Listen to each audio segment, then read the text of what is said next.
As we get closer to finding the best music in all of RWBY, we move to the music of RWBY Volume 5. Use the link in the description below to go and vote for your top 3 favorite songs and or scores in Volume 5 of the RWBY series. Only vote for your top 3, as voting for more than that will disqualify your vote, and similarly, if you refresh the page trying to vote multiple times, your vote will be considered null and void. Volume 5 has 21 different options to choose from, 7 songs and 14 episode scores. The Volume 5 soundtrack did a little tricky thing with each of the episode scores and split them into multiple sections, each giving them their own name, but for the purposes of this poll, to keep the options somewhat limited and not cluster up the poll itself, they're going to be all included as the episodes themselves. So 14 episode scores and 7 songs to choose from. And the songs are definitely some good ones from this volume, 3 of them being from the Volume 5 character shorts at the beginning. There was Path to Isolation, that was in Weiss's character short, that focused on her and the training that she was doing with Winter.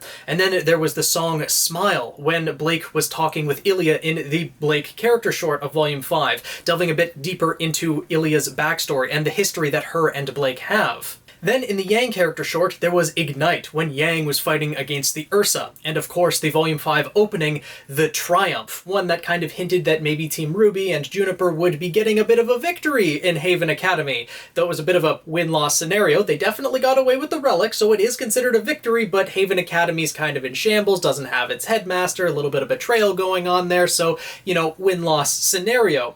And of course, there's one that I'm sure everyone remembers, when Raven and Cinder fought each other. The song All Things Must Die was playing. The first bout that we had between two maidens, and boy was that a fight to witness. But then there's also the closing song of the entire volume. Playing over the end credits was This Time, also called From Shadows Part 2. So this one is definitely a song about Blake, everything that she went through in this volume, and would be one that would be fun to analyze. But there's another song, the 7th one in this poll, that is going to be a lot more fun to analyze, or a lot more interesting to delve deeper into.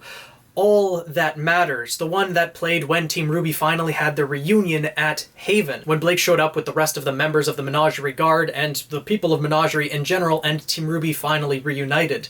This song, as said by Casey Lee Williams, is Yang's perspective of Blake, and going into the words of the song, it's not a very positive one overall, because Blake did run away and Yang was dealing with those trials and emotions throughout this volume. It was a bit of an underlying theme, so this is going to be one that's I'm going to analyze at some point after these polls are finished, but let me know what your thoughts are down in the comments below. What 3 songs and or scores are you going to be voting for in this poll? I really look forward to hearing your answers, and what ones would you like to see analyzed in the future? The top 5 of this poll will move on to the best music in all of RWBY poll that will be held a couple weeks from now. The results of the Volume 4 music poll will be posted tomorrow, and this poll, the Volume 5 music poll, will be live until midnight on September 6th. So you guys will have a week to vote, and then I will post the results the next day afterwards. So hopefully you guys are enjoying these music polls. If you want to keep up to date with everything going on the channel, the Phoenix Festival Tournament, etc., make sure to subscribe, join the Guild of the Eternal Flame, tweet me at PhoenixKnight7, join our Discord server linked in the description below as well, and I'll see you guys in the next video.